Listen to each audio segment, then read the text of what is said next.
C'est un grand jour aujourd'hui. Grand jour aujourd'hui, pourquoi? Parce que tout simplement, Real a perdu. Merci El Cholo Simeone pour cette victoire face au Real Madrid pour deux raisons. Parce que premièrement, tu nous as retiré une grosse épine dans les pieds parce que ces jours-ci, on a un complexe d'infériorité face au Real Madrid. À chaque fois qu'on joue contre eux, ils nous mettent une branlée.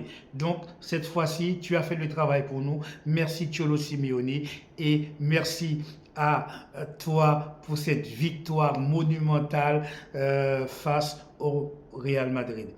Pour revenir au match qui nous intéresse le plus, c'est le match de FC Barcelone face à cette équipe de 3e division. C'est un match qui aurait pu être dramatique à la fois pour nous, à la fois pour Xavi. Nous allons voir ça ensemble. Jingle. Effectivement, comme je le disais en intro, ce match aurait pu être dramatique à la fois pour Xavi et pour le FC Barcelone. Je vais commencer d'abord par Xavi parce que franchement, hier soir, lors du match, j'ai eu un petit peu mal pour lui. Pourquoi? Parce que on voit qu'il avait peur, il était stressé. Et s'il y a quelque chose qu'on peut reprocher à Xavi, on peut reprocher son incompétence parfois, on peut également pointer l'espèce d'incohérence qu'il a dans sa manière et sa vision du jeu.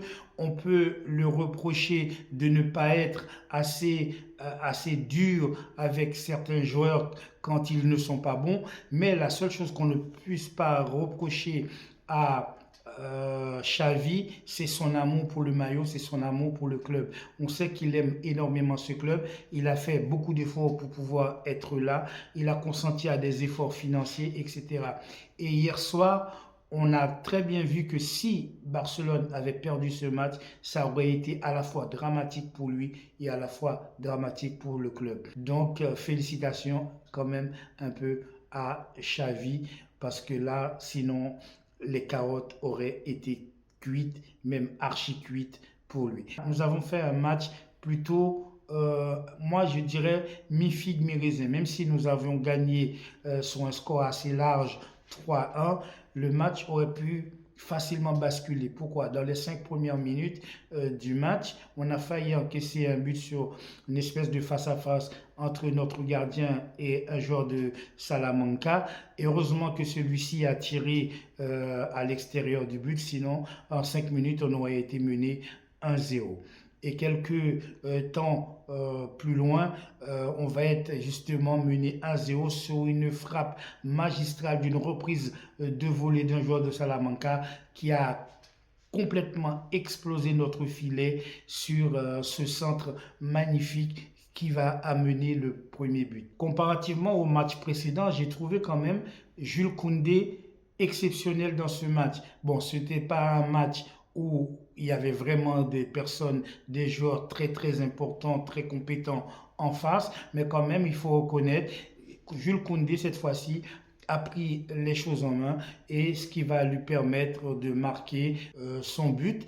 D'ailleurs, un but assez beau, il va être quasiment presque au milieu de terrain, il va prendre la balle, il va contrôler et il va lâcher une frappe, ce qui va nous permettre de marquer, je crois, le 3e but pour gagner ce match. C'est vrai que le FC Barcelone traverse des moments difficiles, à la fois dans le jeu, à la fois dans notre système de jeu, comme je l'ai dit et souvent, et je vois bien quand je critique le club, quand je critique les joueurs, ça ne fait pas beaucoup de vues parce que les gens ne sont pas contents, etc.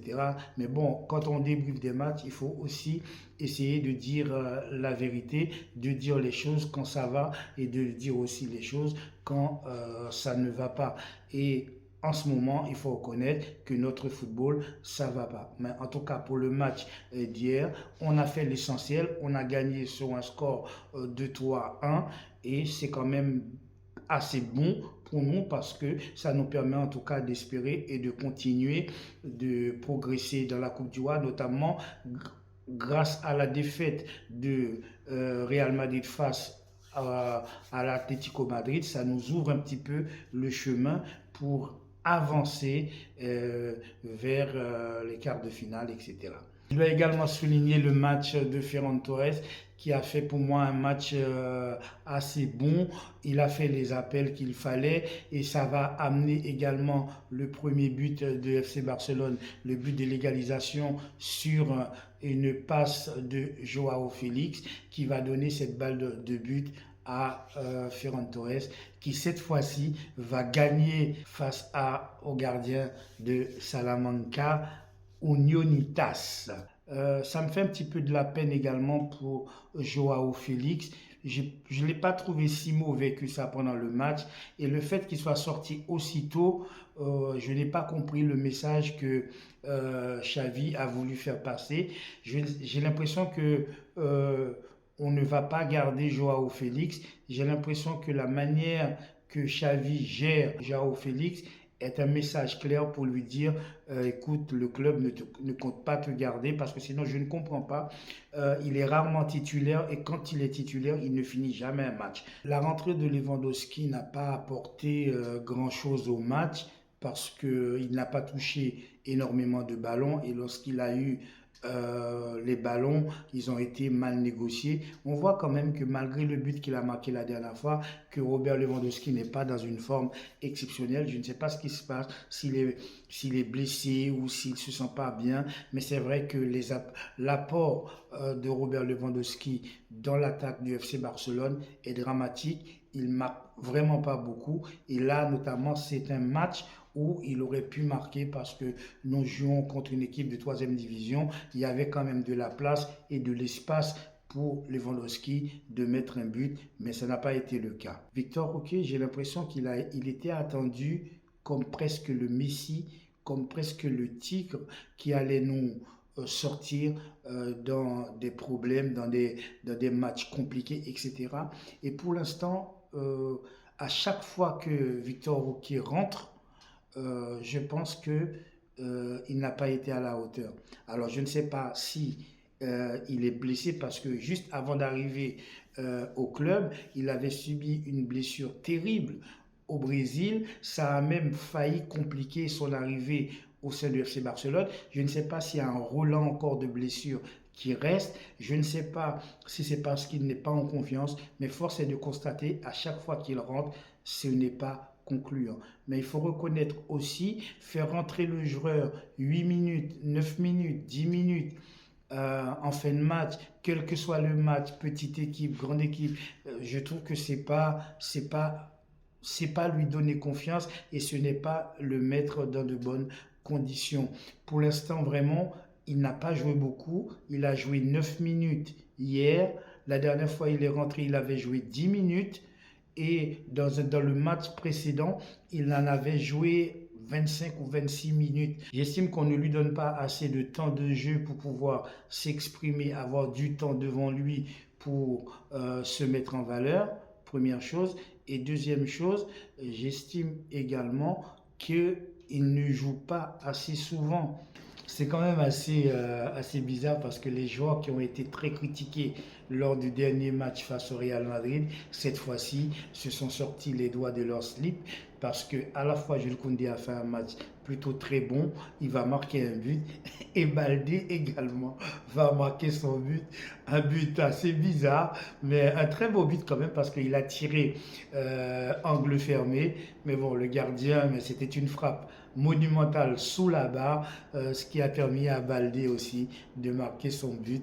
Tout ceci, on voit que les joueurs, ils ont quand même un certain ego. Ils ont un certain ego et ils sont vexés lorsqu'on les critique. Et comme Baldé et Koundé ont été très critiqués, très critiqués lors du dernier match face au Real Madrid, cette fois-ci, leurs prestations ont été bien meilleures et à la fois Jules Koundé et à la fois Baldé, chacun a marqué un but qui nous permet de gagner 3-1. Donc bravo à eux, félicitations à eux. Et c'est comme ça qu'on souhaite qu'ils fassent. Lorsqu'ils sont vexés, lorsqu'ils ne sont pas contents, il faut le montrer sur le terrain et le montrer en marquant des buts. Le but de Ferran Torres aussi nous a fait du bien. On voit que c'est pas Rafinha parce que j'en suis sûr, si ça avait été Rafinha, il aurait raté. Là, cette fois-ci, Ferran Torres. Il n'a pas fait dans la dentelle, feinte, il a bien levé la tête pour voir où se trouvait le gardien, pour pouvoir mettre sa frappe croisée, petit filet, but d'égalisation. Tout ceci est plutôt très bien. Ça nous permet de pouvoir avancer dans cette Coupe de la Copa del Rey et pourquoi pas gagner ce premier titre et ainsi sauver notre année. Parce que il faut le reconnaître, en Ligue des Champions, je pense que nous avons zéro chance. Zéro chance de gagner la Ligue des Champions avec cette équipe. Donc, il faut prendre ce qui est à prendre, c'est-à-dire avancer dans la Coupe du Roi, pourquoi ne pas la gagner, et puis si on gagne la Ligue des Champions, si on arrive en demi-finale, si on arrive en quart de finale, tout cela sera du bonus. Encore une fois, merci à Cholo Simeone pour cette victoire face au Real Madrid, 4-2, ce qui a permis au Real Madrid de rentrer au Bercail sans la Coupe du Roi et ça nous ouvre un petit peu grandes les portes afin de pouvoir espérer gagner cette Coupe du Roi. Voilà, c'est tout pour aujourd'hui. N'oubliez pas de vous abonner, de liker, de commenter et d'activer la petite cloche de notification. Je vous souhaite de passer une agréable journée. Prenez soin de votre famille. Soyez gentils. Ciao.